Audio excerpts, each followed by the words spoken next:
Va nihoyat ertaga ukamni to'yi. O'zi aslida bugun 9:10 da kelmoqchi edim uyga, lekin o'sha ertalab 5:30 dan adamlar telefon qilib, ertaga ukangni to'yi, lekin uyda to'y bo'layotganga o'xshamayapti. Huvillab yotibdi, tez kelaring deb telefon qilib chaqirdilar. Adamgilar bozorga ketishdi. Men bo'lsa adam bilan oyimga suyuqqina ovqatlarni solib qo'yib, keyin sekin ishlarimni qilishni boshladim. Oyim ovqat solib bo'lganidan keyin oshxonaga bir sidra qarab, kuxnidan artib qo'ygan degan edilar. Hamma idishlarni joy-joyiga joyladim, ovqatlarni soldim, gazlarni yuvdim, kuxnilarni ham artib oldim. Keyin tortmani ochib kalimani bitta qarasam, attang dedim, sababi yangi kelin kelishiga pichoq naborlar, kapkir naborlar olish esdan chiqqan ekan.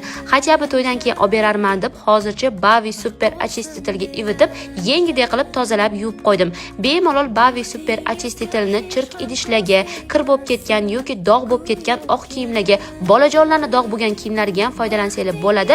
Allergiya bermaydi. Uzun market korzinka har bitta do'konlarda bor. To'g'ri, kuyov navkar bizaniki kelmaydi, kelin uyiga ketadi, lekin o'zimizning qarindoshlar ham kuyov navkardan qolishmaydi. O'shaning uchun uzun ayvonga joy qildik. Xudo xolalarimiz kechqurun kelinimizni olib kelishadi deb, kelinimizni zallariga, oyimiz zallariga qo'shilib, hamma joylarga chiroyli qilib joy qilib qo'ydim.